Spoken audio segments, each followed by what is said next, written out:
Hey, hockey fans, welcome to the Across the Pond Hockey Podcast YouTube channel. If it's your first time here and you'd like to support us, please hit that subscribe button and that like button. It goes a long way in helping us develop the program. Before we get to tonight's episode, I have to take a minute to thank our wonderful sponsors, starting with the China Hockey Group. The China Hockey Group is a family-oriented group of ice hockey leagues, training programs, and community initiatives geared towards developing hockey in Southeast Asia. From their incredible Junior Tigers program all the way up to the CIHL, which is Hong Kong's elite full-contact ice hockey league, they have a program suitable for players of all ages and abilities. You can also stop by the Warrior Bauer Hockey Shop in Central for all your equipment needs and skate sharpening. Check out their website for more information at ChinaHockeyGroup.com. That's ChinaHockeyGroup.com. Next, we have our friends at Accessory House Global. If you're like me and your headphones look like this, it's time to head to AccessoryHouseGlobal.com for any accessories you need for your headphones. From cables to carrying cases to new ear pads, they carry products for all the biggest brands. Head to their website at AccessoryHouseGlobal.com. Use the promo code ATP20 for 20% off your purchase. That's AccessoryHouseGlobal.com. Next, we have our pals over at Wheel Hub Asia. These guys are committed to building community and bringing accessibility to inline hockey players across Southeast Asia. They're heading into the year 2 of Hong Kong's newest inline league, 3 Inline. You can head to their website for all of your inline hockey needs at wheelhubasia.com. Enter discount code ATP10 for 10% off your purchase. That's wheelhubasia.com. Next, we have our friends at Yardley Brothers Craft Brewery. Folks, if you're a craft brew fan and you're in Hong Kong, then you absolutely have to check out Yardley Brothers' incredible selection of award-winning brews. You can head to the Beer Shack on Llama Island or the Yardley Brothers Cafe and Bistro at 62 Peel Street in Central. If you can't get out of the house, no problem. Just head to their website, yardleybrothers.hk, and you can get their delicious products delivered right to your door. That's yardleybrothers.hk. Last but not least, a huge thank you to Mr. Paul McLean at Sunset Studio in Kennedy Town for always making the podcast sound great. If you're looking for a place to jam with your band or record a new song, check them out on Instagram at sunset_studio_HK. That's sunset_studio_HK.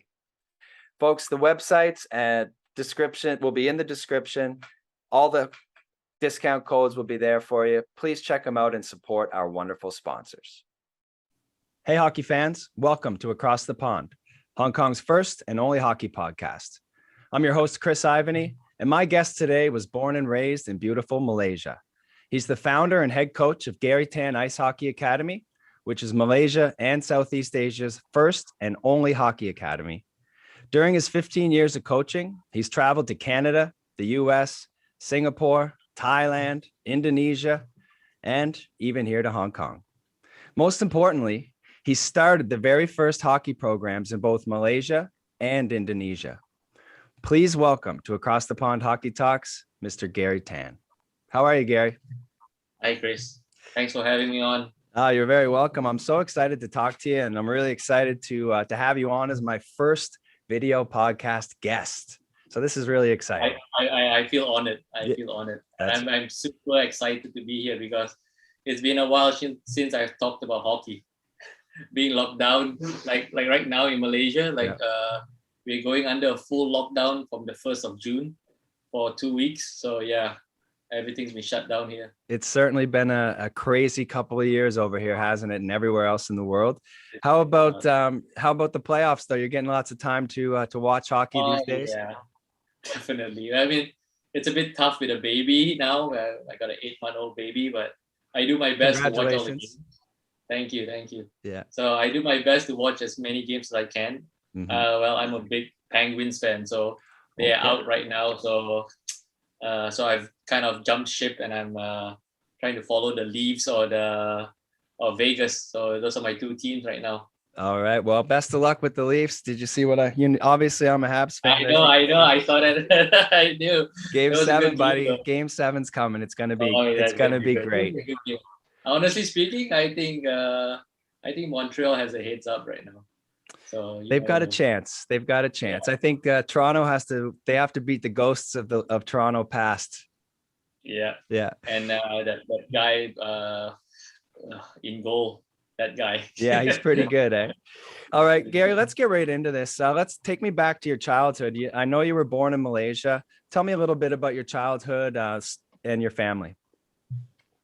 Well, I have an older brother, and I've born and raised in Malaysia. I played like tons of sports growing up, and I represented my school in football, in badminton, in table tennis, athletics. So I also did taekwondo. I grew up just playing sports, and I think it was when I was 14 or 15. I had a friend of mine invite me over to this inline skating rink. It was an outdoor inline skating rink, and I had no idea what it was, right? So I went over there and I saw two teams play. It was Team Rollerblade Malaysia versus a Canadian team of teachers, right? Mm-hmm. So I just sat there and I watched inline hockey for the first time, and I just fell in love with it. Wow. And I've never skated before. I've never held a stick before in my life, but that was my first time seeing it. And I guess that was where it kind of all started, the passion, I guess. Just the interest, right? That sparked my interest. So what was it? What was it about the game that you loved so much right away? Well, I guess I was a big fan of football, right? Soccer, whatever you call it, right? So I was a big fan of that. So the rules are somewhat similar. You have to score a goal, obviously, right? So and the speed, right? And the skills and the stuff. So at that time, obviously, I had no idea. I was from Malaysia, no idea what inline hockey was. So seeing that for the first time, I was still blown away. When so happened, I lived nearby that rink, and I decided to, get my own pair of skates and just started playing. And everything started from inline hockey at first. So I had a team, a bunch of friends from school. So we started a team called the Grim Reapers. Nice. Yeah. And so it was just a bunch of friends, joining together and playing hockey. And I remember our first game, our goalie was wearing field hockey pads and makeshift gloves and blocker, and it was kind of cool That's then, amazing. That's so cool. Yeah, and we all just started to fall in love with it. For me personally, I didn't know much. There weren't many coaches. We didn't have an ice hockey coach. Right. So I had my late grand uncle, who was a national team field hockey coach. So he came in and helped us out to coaches. But he was a field hockey coach. He had no idea about inline hockey or whatever, right? So and it all started from there. So all of us just started training. We just started training. We started to play. Yeah. And so happened at that time there was big sponsors. Coca-Cola was one of the big sponsors. So they would sponsor a tournament, a monthly tournament. And at the end of the year, every month we would get points. And at the end of the year, there's a Grand Prix, an end of the year tournament when the top 4 or 5 teams would play in a tournament. So yeah, we would look forward to that. I remember my first game, we got hammered, but it was fun. So was there ice hockey at the time in the city, and how many? No, there wasn't even an ice hockey rink. No, the first ice rink opened in 1997. Okay. And I started playing in 1994. So a good 3-4 years before an ice rink opened. Mm-hmm. So at that time, it just just inline hockey. There was no thought of ice hockey back then. Right. Zero. And was the first ice surface in a shopping mall, or was it in a rink? Yeah, for sure. Yeah. It was in the mall. Yeah. Sunway Pyramid. That's one of the. That's the. It's a small ice rink. Okay. Half the size of a regulation size ice rink. And how many ice surfaces are there now? Oh, let me see. Right now, pre-COVID or post-COVID? I don't know. Pre-COVID. Pre-COVID, we had one, two, three, four, four ice rinks. Okay, two closed down already. Two closed down during COVID, Right. and two opened up. Another two smaller rinks opened up. So we still have about four, but only two ice rinks where they allow hockey. That's pretty fast growth from inline hockey in the mid 90s to 4 to 6 ice surfaces 20 years later. And crazy. Like the way I was thinking about it, like how times have changed. yeah, Like we could barely get players in at the very beginning, but things just kind of grew. yeah. Like my passion for ice hockey actually started like when I was in high school, like during when I started playing inline hockey. So this is how I got to love the Pittsburgh Penguins too, right? Like I was in my school library and they had a Sports Illustrated magazine, and on the cover there was Mario Lemieux and Jaromir Jagr. That's So amazing. the story was about Lemieux's leukemia, how he recovered from his leukemia and stuff like that. So he was my first. Obviously, everybody knew Gretzky, right? But Yeah.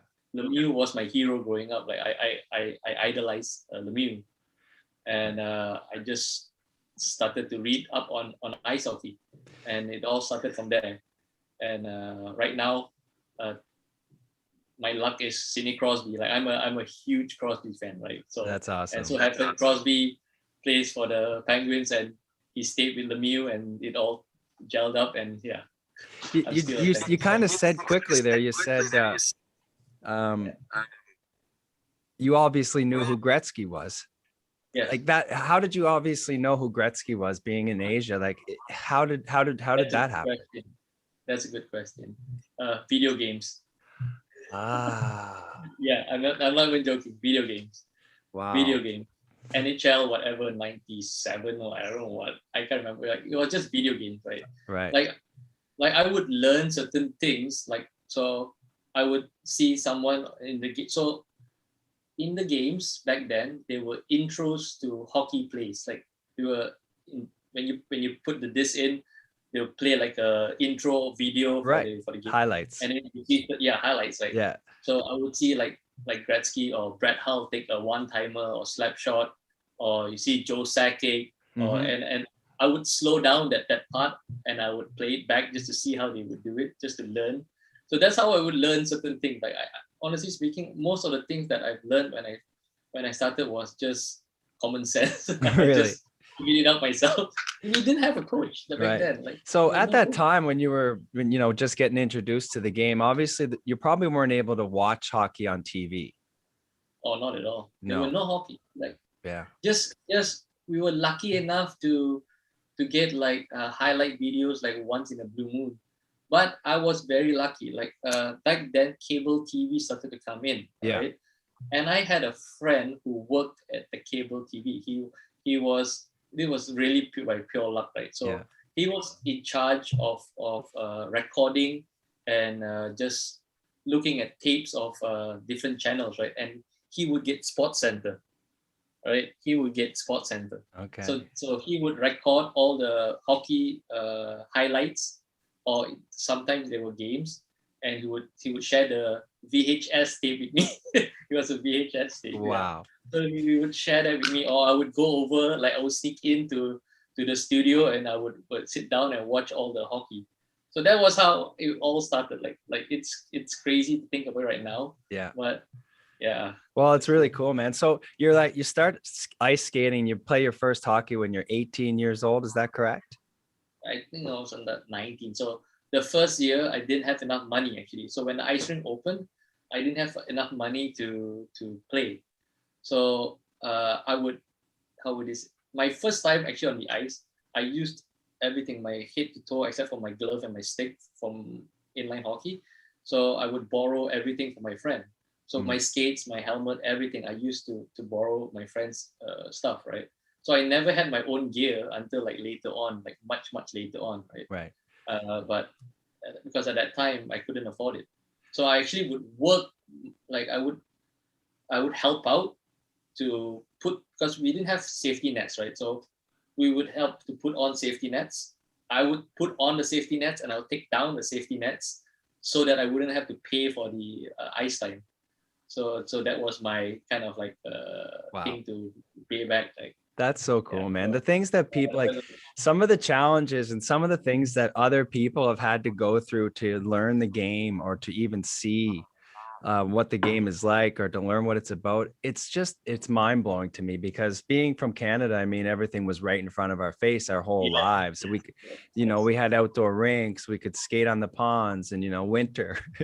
So obviously a huge advantage. And it's just incredible to see that, people like you took those extra steps to give yourself an opportunity to learn this game. So how long was it between when you first started skating till you played your first organized hockey game? Okay, so I can't remember the year, but my first game that we played against another team, like from another country, was in Singapore. Like we took a bus ride down to Singapore to play, I think, a couple of games. Yeah. In one of the old rings, the Kallang ring, it's about the same size as Sunway Pyramid. I would say it's like the Dragon Center. It's about the same size as the Dragon Center. Yeah, yeah. Okay. So it was super, I can remember it was super foggy and everything. So that was my first recollection of organized games. So we would have like our own local leagues. And I can still remember we barely could have enough like for 2 or 3 teams. We barely had enough for 2 or 3 teams. Right? Yeah. It was hard.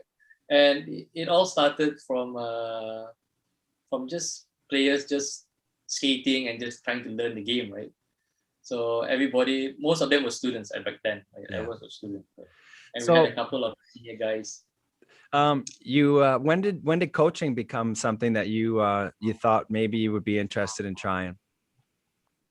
That's a very good question as well. Like, to be honest, like I've always been interested in coaching ever since I was younger. Like I would help out as a taekwondo. That was kind of where it all started. Like I would help coach taekwondo as well, and then I did swimming as well. I was an assistant swimming instructor. Then it went from there to football, to badminton. So I helped out, and then when I started inline hockey, like I would help out the younger players, or we had a couple of girls who wanted to learn, so I would just help them out. So it's kind of snowballed. Like it just was always there. I never knew I was going to be a coach, an ice hockey coach, right? Yeah. But it was always there, right? Yeah. Yeah, it's incredible, man. So to where you're at today, from what I'm hearing from you coming out of your mouth right now, it's just kind of blowing my mind. You start coaching. Tell me a little bit about the challenges you faced in the very beginning. Some of the challenges that you faced coaching or trying to build hockey. Information. Like it was super difficult to get information like on anything concerning hockey. Can you imagine in 1998, internet? Where was the internet? Dial up. There was nothing, right? Yeah. Everything was not as what it is right now, right? Like YouTube, you can like literally find everything on YouTube right now. Right. But back then there was not many people like interested in the game. Like I would say now we're talking about ice hockey, right? Yeah. And I was lucky enough that one of we call him the grandfather of hockey here. His name is John Fuda.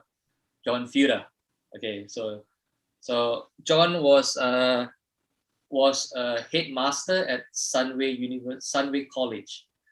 Okay, so Sunway is where the ice rink was. So he started the first he started helping out at the hockey program, our club back then, right, to coach. Mm-hmm. So he was kind of like my first coach. So I would get info from him, and so his story was he used to coach Eric Lindros when he was younger, right? Wow. So that's how and I didn't know who Eric Lindros was back then, right? So I had to find out, and he told stories. So me and John are really, really close, and John was the one who kind of gave me my first shot. Like So I'm gonna skip forward a little bit Mhm. and go to 2005. Okay. Like in January 2005, like I I kind of was lost. Like I had no idea what to do, right? But I had always my passion was hockey, right? And at that time we had no hockey program. There was no, the knowledge wasn't there. Like there were not many people helping out. And I was a terrible skater back then. I'll be honest. I Really? was a horrible. Yeah, I was a horrible. I would only stop on my right leg. I could not stop on my left leg to save my life. Okay. Like, and no one was there to teach, right? There was nobody to teach me. But I was already helping out. Like I was trying to promote the sport back then, but to as much as I could, right? So one day I still remember this. Like I couldn't sleep that one day, and I was just thinking, what is the one thing that I would love to do? And by the way, this I was 25. I was already 25, right? So what's the one thing that I would like I want to do that I wouldn't regret when I get older? And so yeah, so I thought, okay, shit, I want to coach. I want to learn more. I want to play hockey more. Right? I want to be better. Yeah. So the only person I knew was John, and he was in Canada. He went back to Canada, right? So this was like 2 or 3 o'clock in the morning. I woke up, I went on my computer, and I emailed John at 3 in the morning. To I still have that email, right? And I just asked John, like, John, this is a long shot, like, but what are the chances of me coming over and learning hockey in Canada? And it took him like, so I thought he didn't receive my email. Mhm. So 2 or 3 weeks later, he replied me and it's like, okay, Gary, and I thought he forgot about it. I was like, okay, forget about this, back Yeah. to my life. Right? Yeah. So he replied me like 2 or 3 weeks later and he said, Gary, I found someone. So Mike Fura, who was the assistant general manager of the LA Kings, Yep. who is now one of the hosts of Sportsnet. Right. Right. So, Yeah. so Mike, Mike knew someone, his old teammate, Jules Jardine. So Jules is my savior. So Okay. Jules, he runs a hockey school in Toronto called World Class Hockey Development.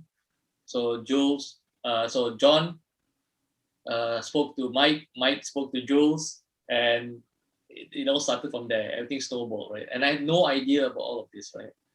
That's So so I've met amazing. Mike before. Yeah, so I met Mike before when he came down to Malaysia to visit his dad. So I just got the email and I just like, this is for real. Like I could go to Canada, Wow. and at that time, like imagine this is 2005, right? Yeah. Again, internet wasn't there still. Yeah. It's starting to grow, right? Yeah. And I had no idea. Like it was a shot in the dark. Like literally, I knew zero people there. I had no idea who Jules was at that time. The only person I knew it was John, and John lived like he lived out the outskirts of Ontario, right? Like he was like a few hours away. Yeah. So everything just started to grow from there. But my recollection of that is Yeah, take me through that. So you get this email, you decide, hey, I'm going to take a chance. I'm jumping on a plane, heading to Canada. And that must have yeah. been pretty intimidating to be going to a place where hockey is everything. And you're going in as as an outsider, I would say, without Oh any yes. I don't mean that in a Oh, negative way. no. But Actually, what was that like? And just talk to me a little bit about that experience in Canada. oh, definitely. Trust me, that is an experience that I love talking about because not many people would experience this. Yeah. So I just want to queue up. Like at that time, I was still working. Like I was still doing a 9 to 5 job. I was a research consultant for an IT company. So I I I told my boss like I need to do this, right? And I said I need to go for. I was there for about 4 to 5 months. So it's either I quit or if you could, I would appreciate if you could give me an unpaid leave, right? So at that time, there nothing much was happening back in Malaysia. Like there was nothing there was no national team. Wasn't much program, right? So, but I was lucky enough that I had the support of a couple of people in my clubs, and I wanted to go and learn, right? So they would write a letter for me to go overseas. So it was during the summer of 2005, right? And I told my parents, like, can you imagine telling your Asian parents in 2005 that I want to go to Canada to learn hockey?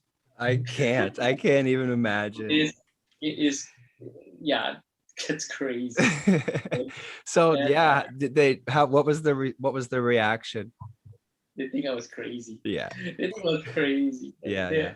But they supported me. Like my parents. That's what matters the most, right? Yeah. I will always remember. I will always be thankful because they actually dipped into their life savings to pay for my trip to Canada. So I'm very, very thankful for them for doing that, right? Incredible. Back then, like, again, I didn't grow up in a rich family or well-to-do family, right? Mm-hmm. We made do, right? But they saw my passion, they saw my interest, right? And I knew back then really, like, that I wasn't going to let them down. Like, if I was going to go there, it was going to be all or nothing. Like, I was going to be, I had the clear mindset of what I wanted to do. And as I said before, like, when I went there, my knowledge was at best 10%. Like I couldn't do many things. I could shoot the puck. I knew I could shoot the puck from inline hockey. I would practice that a lot, right? And so I got hold of Jules.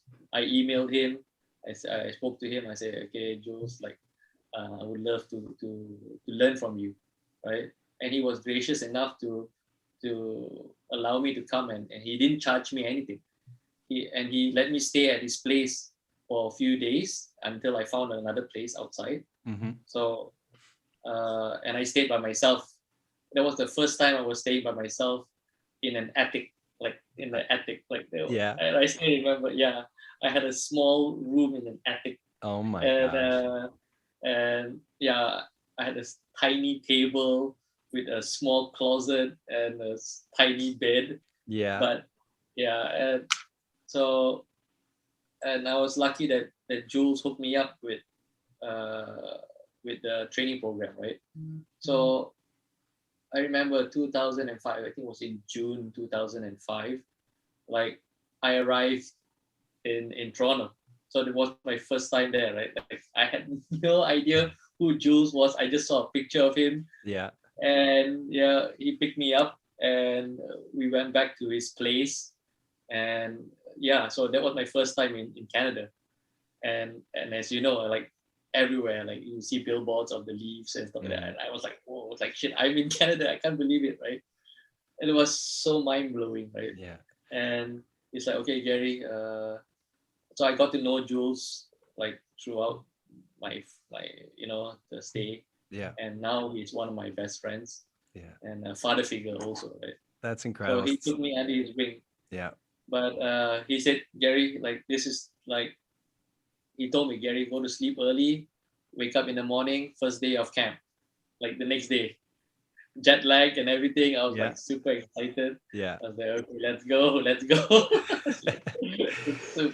So were you coming on the ice as a kind of as an assistant coach and just helping him out and just following him around, learning the ropes kind of thing? Exactly. Yeah, exactly. So they were at first I was doing that, and also I would participate in some camps.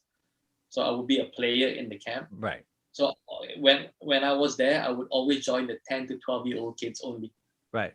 Because I wasn't good enough for anyone older, right? So my level was at the 10 to 12-year-old level. Yeah.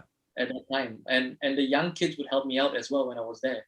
Like, I couldn't do an inside edge or an outside edge. I had no idea, right? Right. And I was very thankful. Like, I could have had like a 1,000 different coaches in Canada, and none would have been as helpful as Jules. Like, I could honestly say that. I could be, and he taught me everything. Like, he was patient enough to teach me everything, and showed me the ropes of how to start a hockey program. right? Like he actually taught me everything I Yeah. know right now, like how to start my hockey program, right? So And how long was your first trip to Canada? How long did that it's last? about 4 to 5 months. It was the whole summer.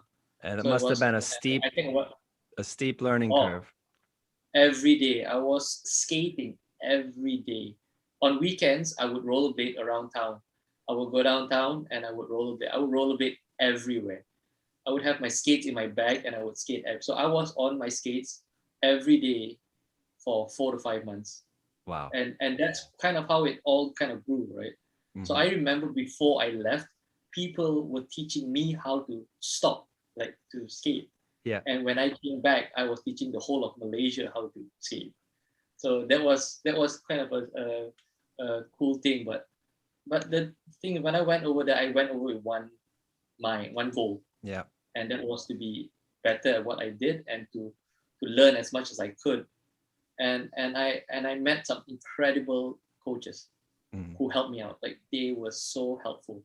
If it wasn't for them being helpful, like picking me up, dropping me back, because I had no idea, right? Yeah. And they showed me the ropes, they showed me everything. And yeah, like Well, they everything you've said so far is so inspirational, man. It's like the hoops that you had to go through to pull this off, and the dedication and the mindset that it took, and the passion. I can see your passion, man. Like when I was yeah, first introduced to you, I started following you on social media, and yeah, I would say your passion for hockey rivals anyone I know, and that's pretty incredible, man. yeah, And so you spent 4 or 5 months in Canada, you learn the ropes, you come back to Malaysia, and you start the very first hockey programs in your country. How proud were you at the time to be able to do that for your people? it was at that time you don't think much about it, right? Like Right. like I was excited to come back and show off to all my friends for the new skills I've learned, right? Yeah. Like, hey guys, this is what a saucer pass should look like. Like Yeah. no one told me what a saucer pass was. Yeah. I Yeah. did. Yeah, look at my saucer pass. I'm like, whoa. Look Right. at my, all this, the how you pick up the puck and all that Yeah. stuff. Like toe drags. No one knew anything. They didn't know how to do anything. Right. So imagine all of this, like the toe drags, Mm. those things that they do with the puck and all that stuff. Like back then, no one knew. Like Right. it was still new, right?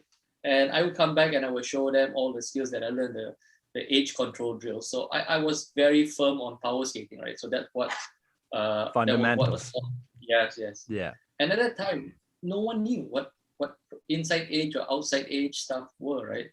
Like right now, you could like blink and you could find stuff on YouTube. Yeah. But back then, there were not much people who were teaching that Right.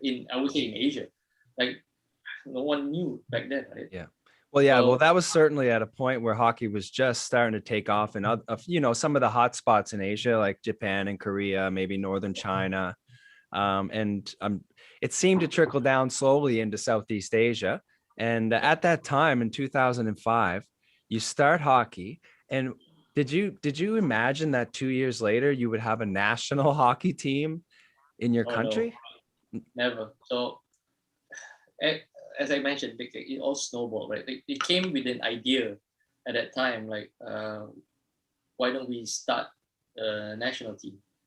Like we already had, like we started the federation, Mm-hmm. but we were like, okay, let's take the next step. Let's apply to be in the double IHF, right? So in 2006, we applied, and I think we got like approval for like us. I can't remember what it's called, but a partial entry into the federation. Mm-hmm. Right? So and at that time, the goal was the Asian Winter Games in 2007. So, and mind you, like none of us have ever played on a international size ice rink before. You understand? Wow. Like so, our ice rink was, imagine, like it was half the size of a regulation size rink, right? So Mm-hmm.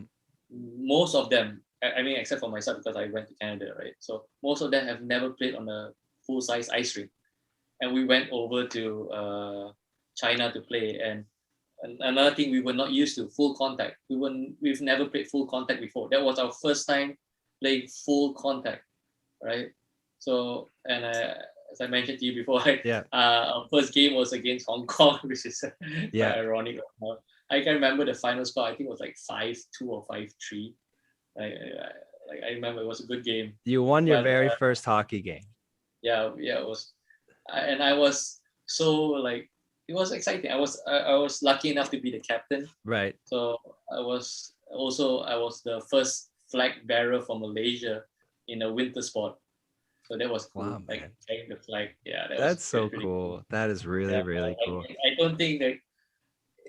I would say that would be top 5, like in my life highlights. Like it would be one. So tell me a little bit about the skill level. So like, what was you were the captain of the team. Were you the best player on the team?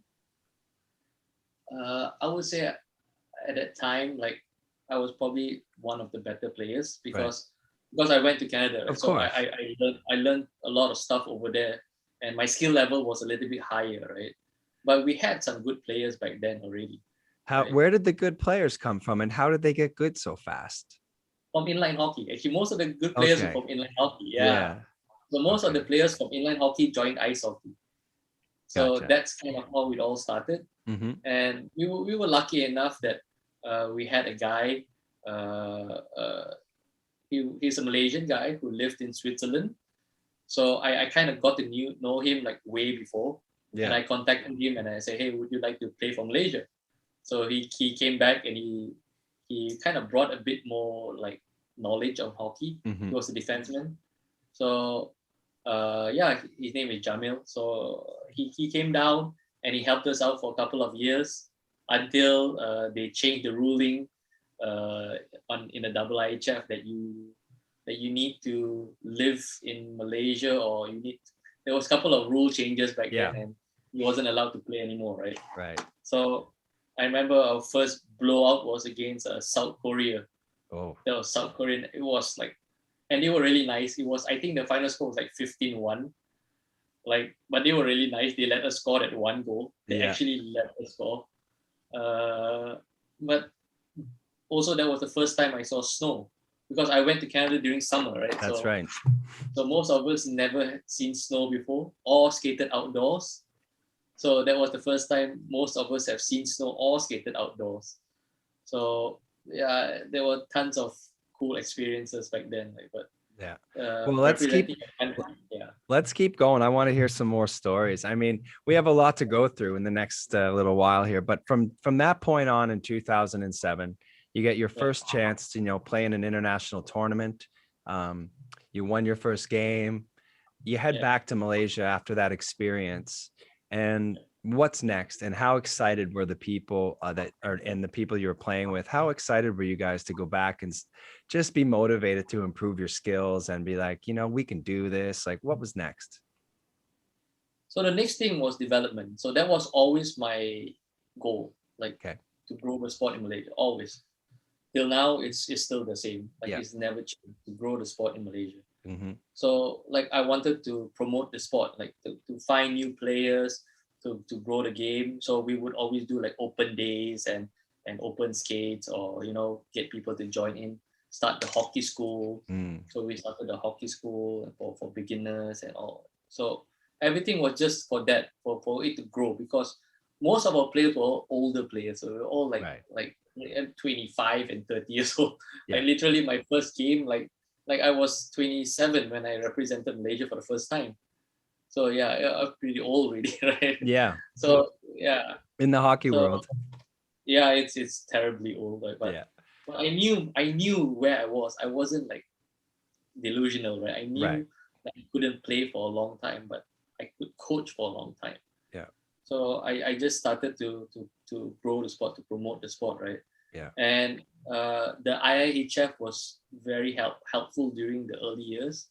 So they started the Challenge Cup of Asia for non-winter countries back then. And the first tournament, the Challenge Cup of Asia, was in Hong Kong. I remember it was at Megabox, right? So that was the first tournament they had. And it was only for non-winter countries. So you had Hong Kong, Thailand, Taipei, Malaysia. I can't remember I can't remember if Singapore was there, but there were only a few countries in there. And So that tournament was a yearly tournament, and that was something that we could look forward to every year to represent Malaysia. Yeah, because the Asian Winter Games was every 4 years, right?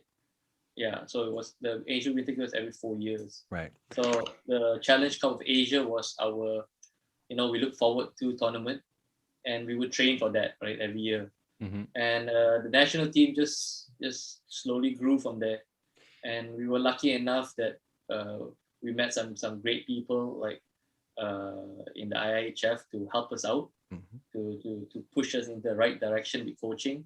So at that time, like I was lucky enough to go to Viromaki in Finland for a development camp, right?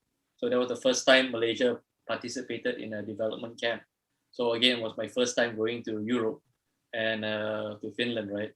So at that time, there were not many Asian coaches going there. There were not many Asian coaches, so I was one of the few, and I was lucky enough to get involved in the development coach program. It was so in Virumaki they had different programs for learn to play, for managers, for head coaches, for referees. Yeah.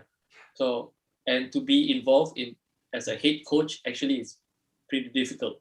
Yeah. But I was lucky enough that they gave me an opportunity to be a head coach in one of the teams there. And that's where I met like a lot of the coaches who helped me develop as well. So when I went there in, I think it was 2008, if I'm not mistaken, 7 or 8, I can't remember. I was 8, sorry. Yeah. I was lucky enough to room, like, so you wouldn't stay with your teammates, with your country. You would stay with different players from different countries. And I was lucky to be roomed with a Canadian coach, Marc-Andre Dumont. Okay. So he was coaching in the Quebec Major Junior League. Yeah. Right. And at that time I knew of the queue, right? But I had no idea. But he was very helpful. He was so Mark guided me, and I learned a lot of things from Mark, like how to set a team up, like how to talk before games, after game, to prepare for training. So like, and I would pick his brain every second I could. I would ask questions. Yeah. And I was lucky that I met some great coaches who shared all this knowledge with me, because I would be at the rink, like I would be with the coach. So one of the things that I told myself was, if I were to sit down, no one's going to come up to me and ask me, hey, Gary, do you want to learn more? No, that's not how it works. No one's going to do that, especially with this Asian guy. Like I was a scrawny Asian guy, right? No one cares. Yeah. So you have to go. I had to go out and ask, and I'll make myself. I'll kind of belittle myself. Like I'll make myself small. I can't make myself. I thought I know everything, because they're not going to talk to a Mr. Know-it-all. Right. So I would go up and I'll ask them like for advice, for help, and I was lucky that they sat down and they talked to me, and I would take notes and everything. And there was one coach from Sweden, I still remember. His name was Bjorn Patterson.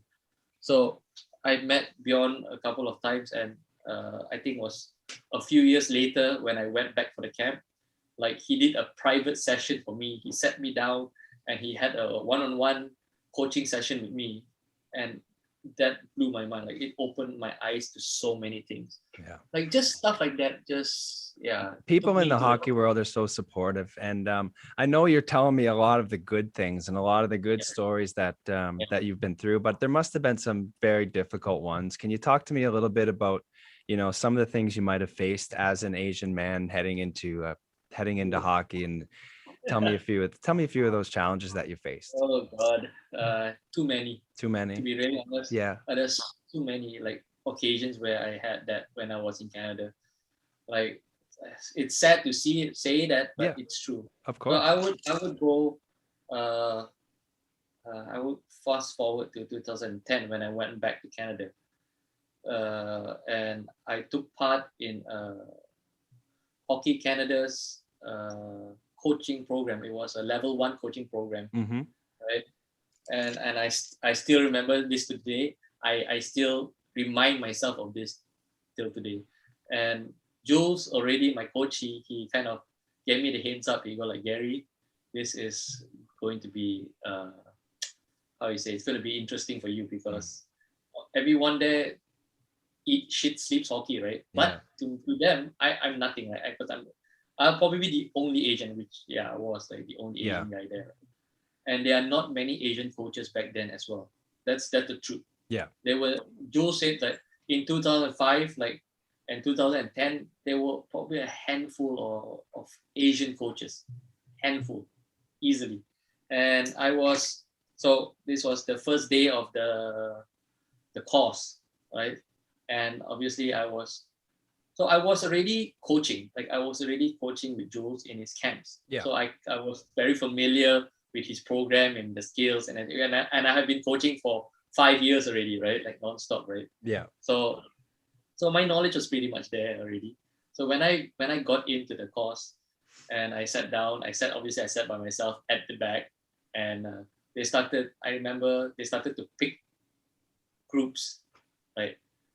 And obviously I got picked last. I remember that so clearly. I got picked last, and because they didn't know who I was. I was just this Asian guy, right? Yeah. And I was just filled into a group, like okay, they this group, that group. I'm the leftover. Okay, you go there. Okay, I was the leftover. So I went over to a group, and they were just talking among themselves. They never asked for my feedback. They never asked for anything from me. They just, and I'm not the type of guy who would just butt in, right? Like, right.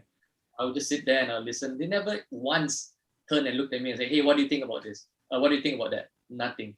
Yeah. And I remember this one simple thing, like I will never forget. They asked me, "Do you have your own pair of skates?" They asked me that question. I swear to God, that was the one thing that I remember till today. And that fueled me so bad. Like, it's like, do you have your own pair of skates? Do we need to borrow skates for your house? Like, oh my, it was bad. Like, well, and I was like, I have, and I acted like normal. Like I didn't want to say anything, right? Like, I just pretended like I didn't know shit, right? Yeah. So and I said, okay. So how the training went? That there was a group of kids, and there were, I think, 4 groups. So 2 groups on the first day, 2 groups on the second day, or something like that. And one group will be on the ice coaching. One group will be helping out, right? So during the part, they were so happened that in my group, they were teaching skating. Okay. And I was quite proficient in my skating already back then. Yeah. So all these guys, to be honest, they were all parents. They were all parents learning how to coach. Okay. They were not like high level coaches or whatever. They were just parents. Like, there were a couple of guys who were coaches, coaching at, like, house league or single A, some double A, but not many high level coaches, right? And FYI, they had no idea what my name was. They never once asked my name also, right? So the day of,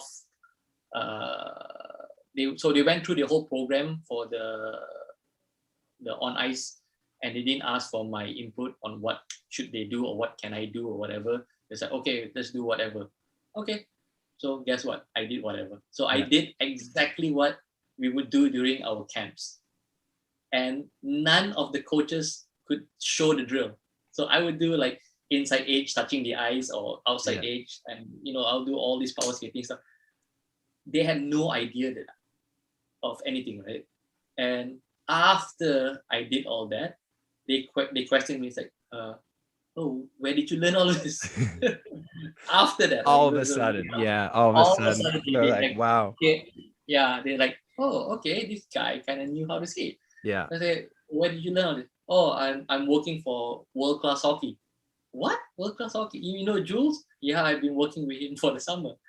Oh, I sent my kids to that camp. Jules is coming to coach my team. Will you? Like, that was. Then after that, they started to get to know me.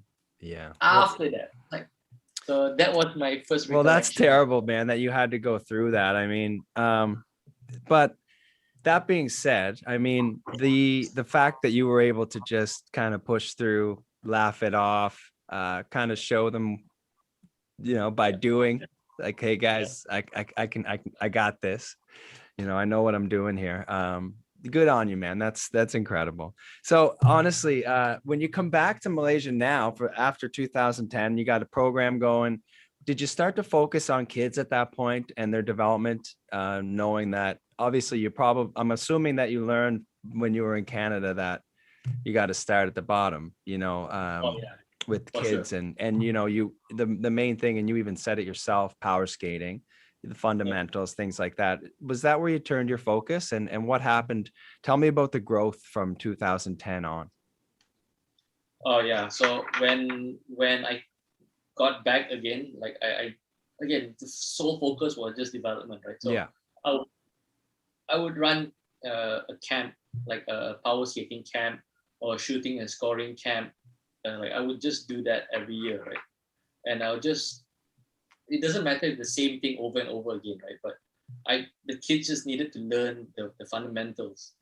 So that was my goal. Yeah. So there, back then I didn't know where I was heading towards as well. Yeah. I was still working, by the way. So I still until 2010, like when I came back early 2011, right? So I was in Canada for a year in 2010. So but before I left Canada in 2010, I quit my job. So I told myself, this is what I want to do. This is exactly what I'm going to make a living out of, right? And that was scary at that time. You never know what's going to be, right? So being a full-time coach in Malaysia, an ice hockey coach, that was crazy. That is so crazy. It was a huge risk. Yeah. And and again, my goal was simple. Like I had that mind. So again, when I went back to Canada in 2010, that's when I started to learn more about setting up an academy, like my own academy and my own programs and stuff like that, right? All right, let's jump right into that. Like, obviously, everyone can see your shirt there, Gary Tan's Ice Hockey Academy. This is the stuff I've been following you doing on social media, and all your drills and the things that you pick up on hockey games and the clips that you share. It's incredible. So tell me about when you started the academy. How did it start, and how fast and where has it taken you since you begun? Okay. So I was in charge of the Malaysian development program up till 2013. Okay. Since from 2007 or 6 till 2013. So I was in charge of that, and things took a turn, and I was thinking about, okay, hey, maybe I needed to start my own academy. Like then I had more I would say power to control what I wanted to do. Yeah. So at that time, I kind of knew that I wanted to start my academy already, but I was planning towards it. I was planning on it, and I wanted to make sure that I had everything in place, like the logo, the programs, like everything. I wanted to make sure I had everything in place. So it took me like a couple of years before I actually launched it in 2015. Okay. Okay, so in 2015, I said, okay, I'm going to launch this, and it all started in 2015. So I told myself, the first, I need to promote my academy. I need to get the word out there about my academy, right? So I had this all far-fetched ideas. I had all these far-fetched ideas, right? Like at that time, no one did kind of what I did. Like I could honestly say that, right? Yeah. So I said to myself, I got to bring Jules. I got to bring Jules over to Malaysia to do my first hockey camp. So I call it the Canadian Ice Hockey Experience. Wow. So that's what it was, yeah. So I got Jules to come over, and I remember we had close to 80 players join the camp. And we would go up to like past 1 a.m. Like because you could only use the ice rink past like from 10 p.m. onwards. After the mall closed. After it closes. So wow. I had 2 sessions, and we would end up finishing like 1 in the morning or something like that. And that was, again, it was a dream for me, because it took me like more than 10 years to get Jules to come down, and Yeah. it was mind blowing to actually get him down to Malaysia, right? Mm-hmm. So I had this vague idea of what I wanted. So the first year, I did a power skating camp. And so in 2017, I did Sean Skinner, the stick handling camp. So I got Sean Skinner, who is the guru of stick handling, to come down and do a stick handling camp. Then I told myself, okay, then I need to do shooting. So I got to know of Tim Turk. So I got Tim, who is now a very good friend of mine, to come down to Malaysia in 2018 to do a shooting camp. Mm-hmm. And I told myself, okay, so I did skating, I did stick handling, I did shooting. Why isn't there a passing and receiving camp? So that is something that like kind of blew my mind. Like, and I went on the internet and I searched for it, and there was no such thing as a passing and receiving camp. Yeah, like ding ding ding. Yep. Yeah. And I told myself, like, okay, so Jules had his power skating, Tim had his shooting, Sean had his stick handling. Mm-hmm. No one did passing and receiving. So I did my work, right? And I ended up starting, I could honestly say, the first ever passing and receiving camp in the world. That's incredible, man. What? Yeah, it was, Great like, vision. honestly, You had great vision, and you had the guts to follow through and just oh god, figure it was, out. I mean, that's the hardest part. Anything new that you're doing, sometimes you just got to figure it out. You can't depend on someone else. If it's not there, you got to do it yourself. And yeah, that's incredible. So keep going. Tell me more. So it just slowly just grew from there. Like I knew where I wanted to go when I started my academy. Mm-hmm. Obviously, my end goal was to hopefully travel to coach in camps overseas, right? Mm-hmm. So it kind of grew. Like Thailand gave me my first opportunity. Like I was very, very grateful for that. Like obviously before that, I did some camps in Singapore before. Yeah. And well, we haven't touched about Indonesia yet, but yeah, we'll get there. That's a whole different story. Yeah, we but, will. Yeah, so it started from there. Like Thailand gave me my first opportunity to run a camp, and Thailand was pretty big back then. I mean, Thailand is big, right? Yeah. In hockey in Southeast Asia. So to get a call to go to Thailand to run a camp, that was pretty big for me. So I got to thank Pung, who was in charge of the Bangkok Zeus team over there, who is also the captain of the women's national team. So she gave me my chance. Okay. And it kind of grew from there. So was that the first time you went somewhere to teach the passing and receiving skills camp? Yes. Okay. Yes. All right. Yes, that was the first time I did that. Yeah. So then I just started to try to promote that, right? So MacLellan gave me a chance to come to Hong Kong to run my passing and receiving camp. I was supposed to go do some more camps in 2020, but obviously COVID hit, and it kind of stopped that. But I had plans to do that, to travel and do my passing. I'm sure you'll get the opportunity once the borders open up again. Yeah, I hope so too. But it was it just I knew how to do power skating. Right. And I was always a good shooter. Like I could always teach shooting. Yeah. Right.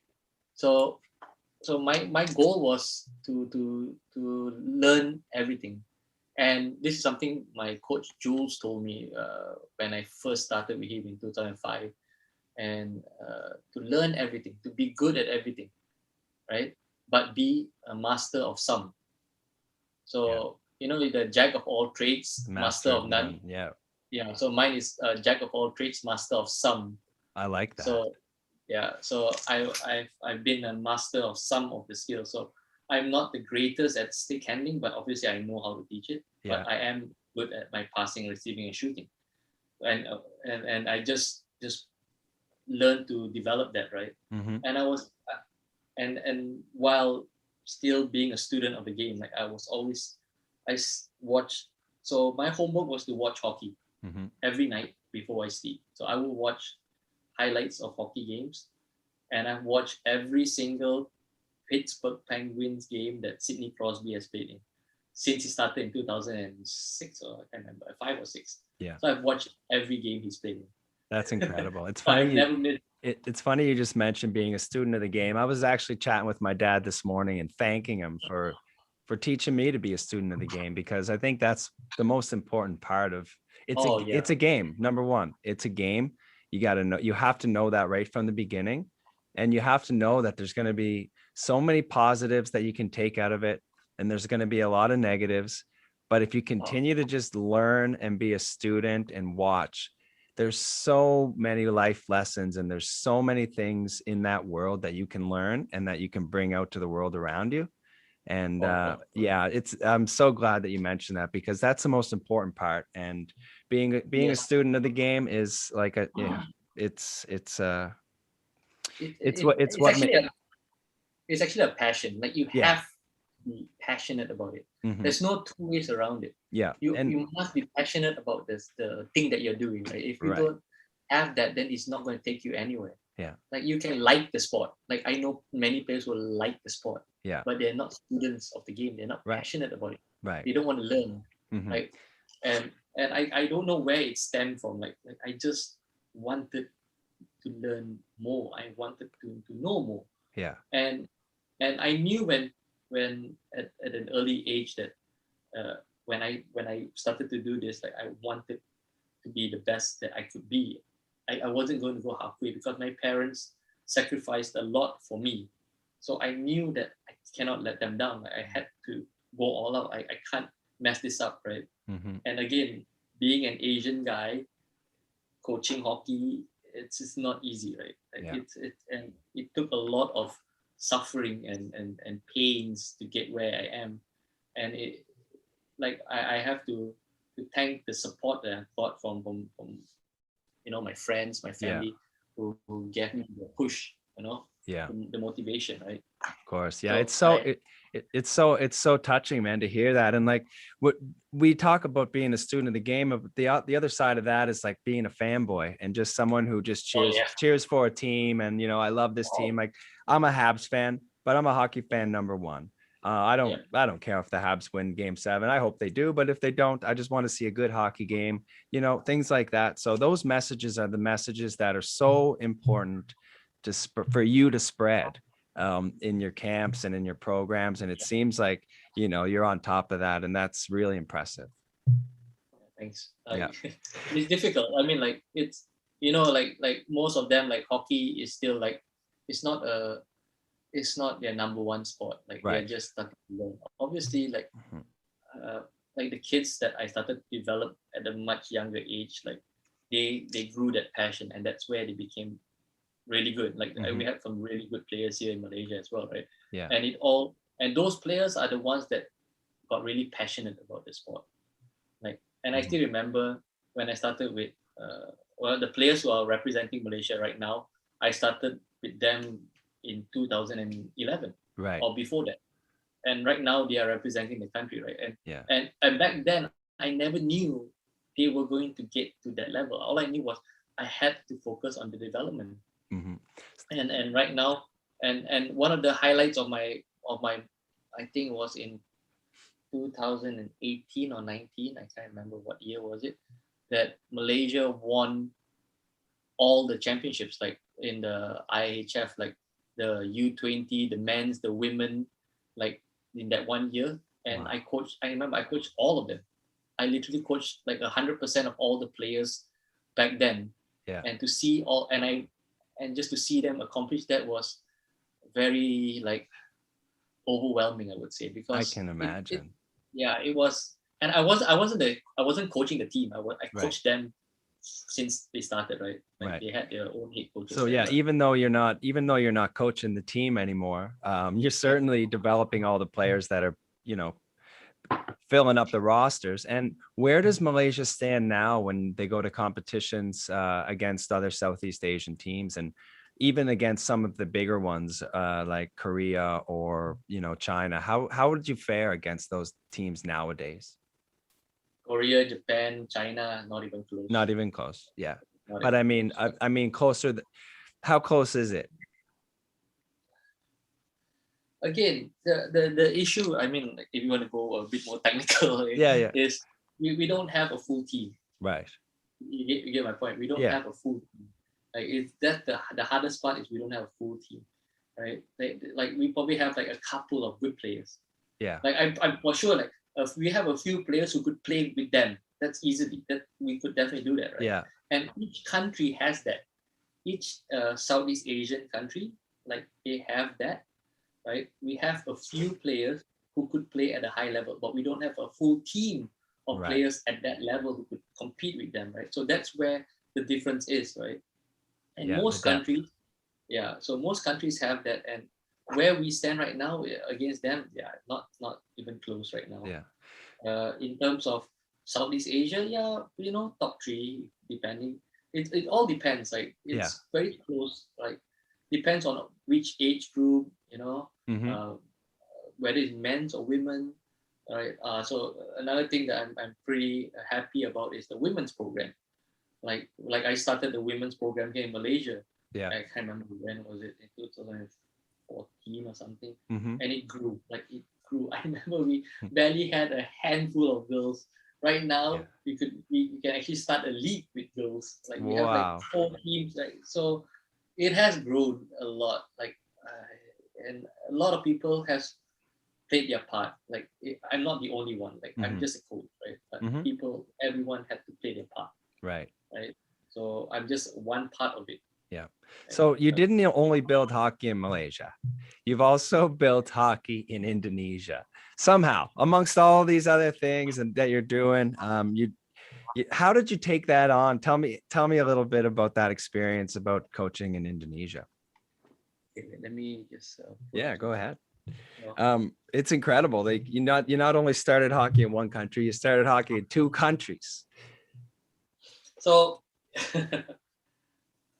Okay, so this is, I think, in 2014. Wait, I need to pull up the date of this. I don't want to get it wrong. No rush. 2014, yeah. 2014. So back then, obviously, my academy wasn't set up yet. By the way, 2014, my academy was at 15. So it was through my playing days. Like I remember that I played against an Indonesian team in a tournament here in Malaysia, and I had a really good tournament. We won the tournament, and I was the best player for that tournament, right? So I still remember one of the coaches, Andy, who's Indonesian. He emailed me and said, "Hey Gary, would you be interested in coming to Indonesia to run a hockey clinic at their new ice rink?" They had a new ice rink. So they have an older ice rink, but there was not much hockey there. So a new ice rink opened in Bintaro. It's called BX Rink. So Andy messaged me and said, "Hey Gary, I had no idea who he was, by the way. So it's like, I got to know you from the tournament. I thought you were, we would like to have you over." So because of that good tournament that I had, I got the invitation. Wow. Not because of, they knew I was coaching as well. Yeah. But, they knew I was coaching, of course. Right? But because I had a good tournament, so the hard work paid off from it always training. Does. It always does. Yeah. So it kind of started from there in 2014. I went over there to run the first development hockey program, right? And they had all their kids who barely knew how to skate or do anything, right? And I had to come up with so I went there for the first time. I just did my normal power skating and shooting, all the skills, and they asked me to stay over for another week.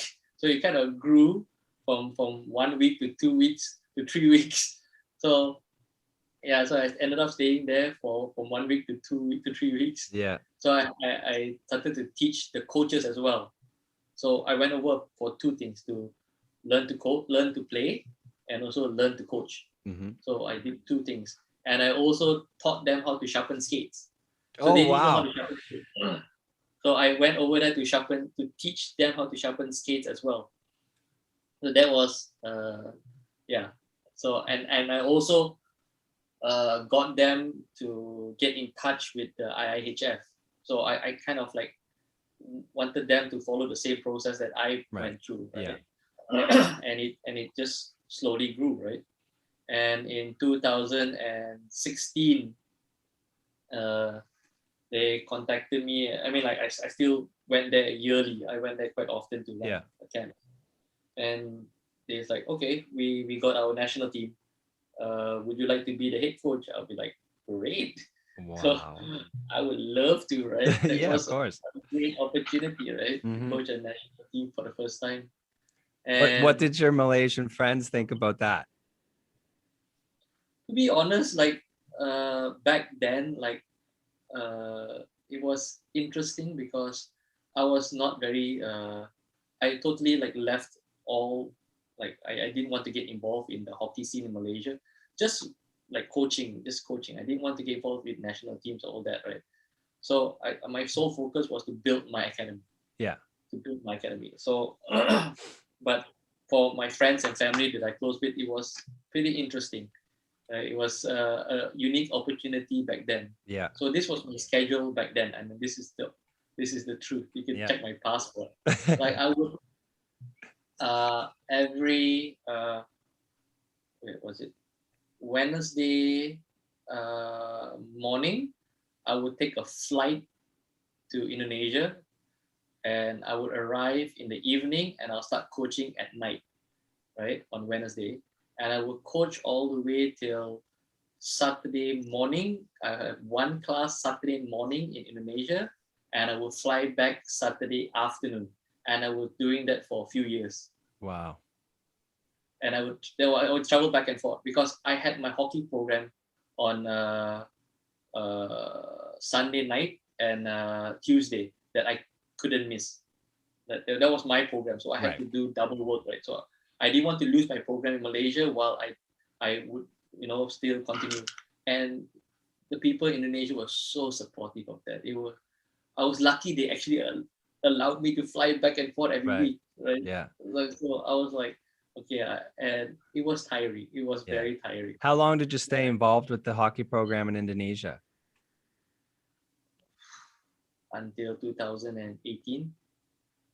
And then you just after that sole focus. You're still okay. I still help out. Yeah, I still help out. I still am in contact with their coaches and with their players. Yeah. I'm still very close with a lot of them actually. So Awesome. I live there, right? Technically I live there. Yeah. So, and most of the students that we started in 2014 are all representing their country right now. So that's pretty cool to see all those young kids who are like tiny kids now, all like young adults representing their country. So it all started from there, right? Very cool. And again, they don't have a full-size ice rink in Indonesia as well. So this is one of the few things that is hampering the development of the sport. Yeah, is the size of the rink. There's not enough rinks, right? Yeah. And that's that leads me right into my next question. What does Asia need most to help continue growing the game? What's the biggest deficit or the biggest thing, like you said, hampering the development of the game here? Ice rinks, definitely. Ice rinks. Not enough ice rinks. And to be really honest, quality coaching material. Like there are lots of coaches. Don't get me wrong. There are tons of coaches. Yeah. But it's just the information that are not being passed down.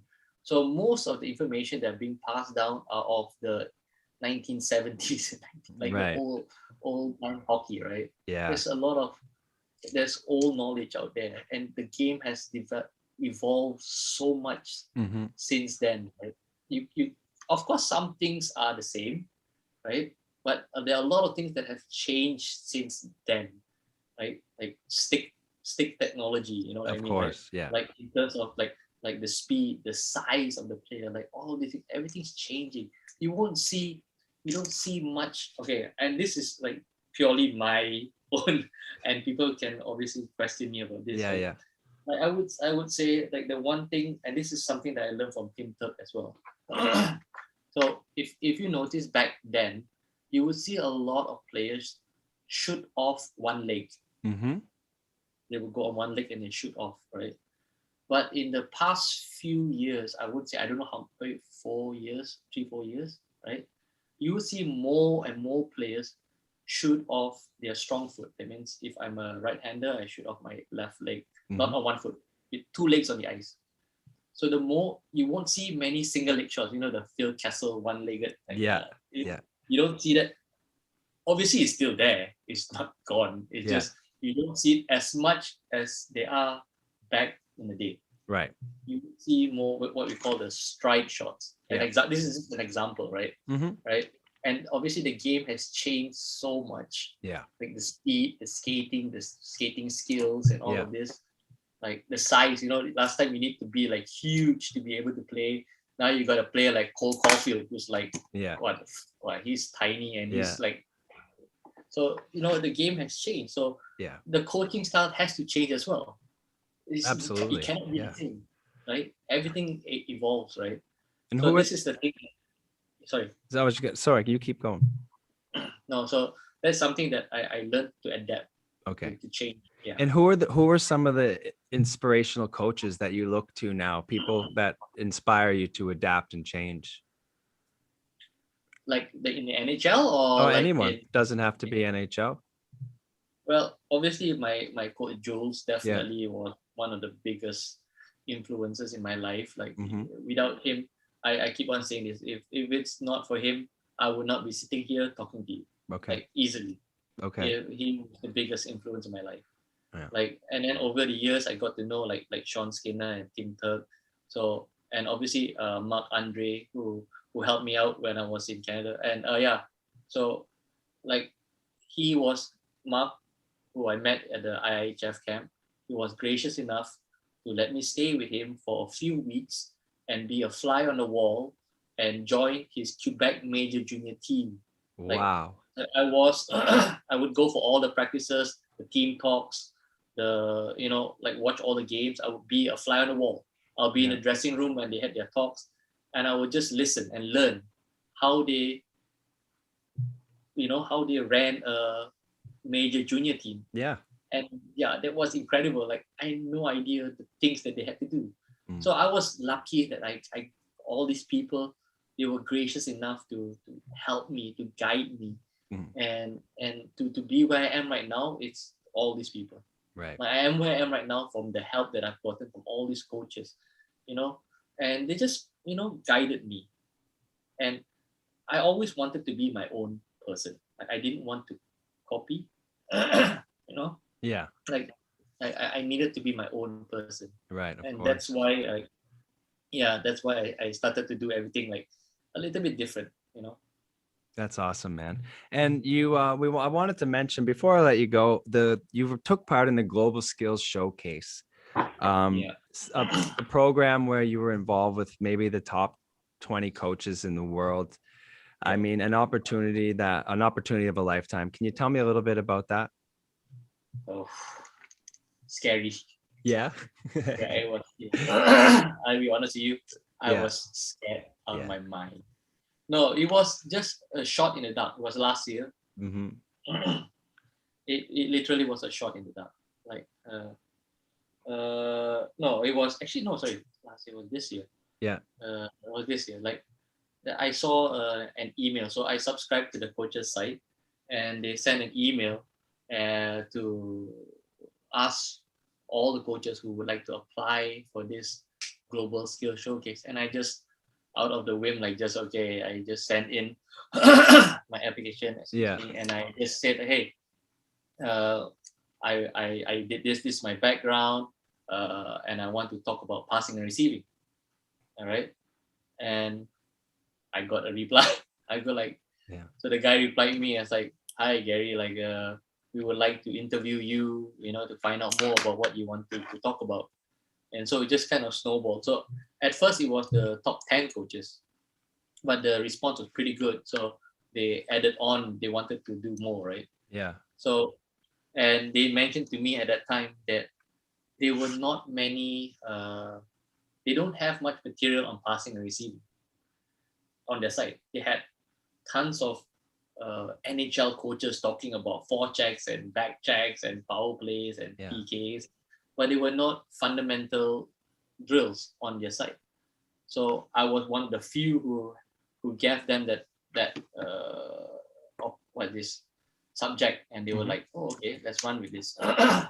So it was very nerve-wracking, to be really honest, because I was there with like really top coaches from all around the world, right? And you're presenting to them. And I'm presenting. It was my first time presenting after a long time. Right? Yeah. And it was, I had to come up with the material. So it was scary because the first time I did it, I just rambled on.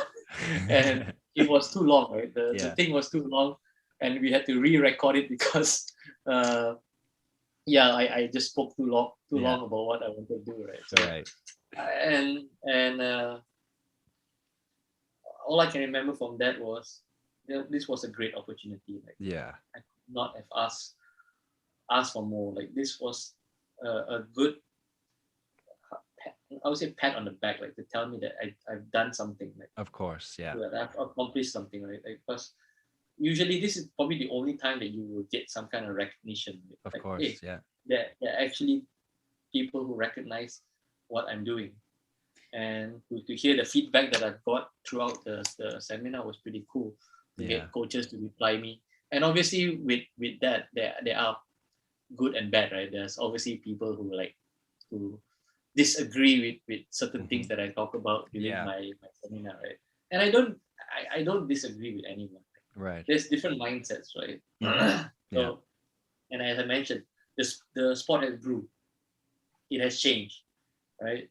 And the comments that I got were people from the old school mindset. Yeah. So that old school mentality and the what's going on right now is so different, right?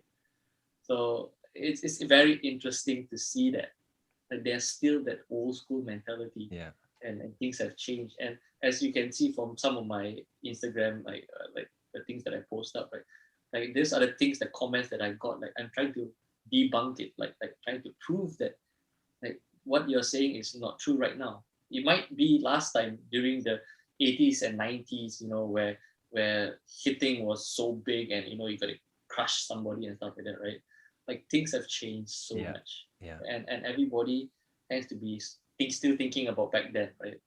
And well, that's incredible. That's incredible vision that you have, and it's really inspirational, man, to listen to what you're saying and to see what you've gone through. And I can't say thank you enough, because sharing your knowledge of the game with people in Asia, I mean, it's very important to me.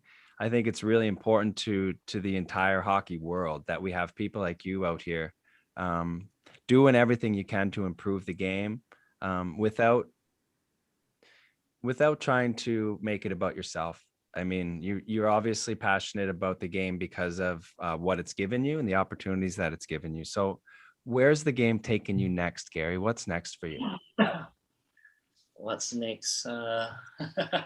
Honestly speaking, right now with the pandemic and everything, like things are tough, right? It's tough. Like trying to survive. I feel for all coaches, like every single coach for every sport out there. Like I feel all the pain that they're going through, right? Like it's tough. Like we sacrifice so much to be involved in this, and then right now most of us are not able to do what we love, right? And to right now, like the goal is to survive. To be honest, long-term goals right now, obviously I want to grow my academy. I want to promote my passing and receiving program, to promote like the development of hockey, and like to just get the sport to grow and hopefully get more ice rinks. And obviously in terms of personal, like I have a couple of projects that I'm working at. Like I want to start up some off ice stuff, like just to like on ice and off ice things. Like I want to start up some stuff. So there are some cool things that are happening actually. And I can't release too much because it's still PNC, some of the stuff, course, right? But there are some cool things that are happening, and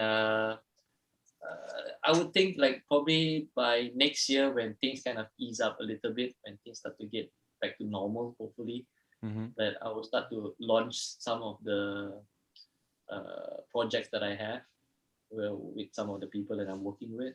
And I don't know where that's going to take me actually. Right. So I don't think anybody knows what's going to happen in the next little while, but I mean, how can people get in touch with you, or anyone who's interested in knowing more about your academies? How can people find you? Yeah, well, they can go on my Instagram account, G10 Ice Hockey Academy, or Facebook, or they can email me at gary@g10icehockey.com. But like on Instagram or Facebook, you can find me on there, or my website g10icehockey.com. Like everything is linked over there, right? But I would love to grow the sport everywhere. Like that's my goal since I started. Yeah, it's still the same. Like whoever, whenever I get to talk about hockey, like right now. Yeah. Trust me, Chris. Like I'm so happy. Like I get to talk hockey. Because like I don't get many people that I can talk hockey to here. You understand, right? Of course. It's tough, and I'm in the smallest pond in the world. Like in Toronto, that's the biggest freaking ocean of hockey there, right? Exactly. And I'm a little pond like here, right? Well, I'll tell you this, Gary, you can talk hockey with me anytime you want. And I'm sure that your story is going to inspire a lot of people. And honestly, man, thank you for everything you're doing. And I wish you nothing but the best in the future. And I hope that your hockey academy takes off. I can't wait for you to come back to Hong Kong so we can maybe work together. I'd love to get out on the ice with you. I've coached quite a few years myself, and I'd love to share anything with you and help or whatever I could do. Just let me know. I'm also here to learn as well, man. Like I can learn so much. I hope. Well, I hope I hope this inspires people to do something. Like don't sit back and wait for things to happen. Like you got to take a risk. Like if I didn't take a risk in 2005 to email my friend, I would not be here. That's one thing I would tell everyone. And as an Asian in ice hockey, you have to take a risk, and you can't sit down and expect people to ask you things, right? You got to go out there and ask people. Yeah. Because no one's going to come out to you and talk to you. You got to just go out and find and look for that information or knowledge. Because that's where I am right now. If I sat down quietly, I wouldn't be here. So, incredible information, man. And thank you so much for sharing your story with me. And I wish you nothing but the best. Thanks, Chris. I really appreciate this. All right. Take care, buddy. Take care, man. That was Across the Pond, and that's a wrap. Thank you to our amazing sponsors, the China Hockey Group, Wheel Hub Asia, AccessoryHouseGlobal.com, Yardley Brothers Beer, and of course, Sunset Studio. Check us out on Facebook and Instagram at Across the Pond HK. Email us, send in your comments and questions to the show at any time at acrossthepondhk@gmail.com.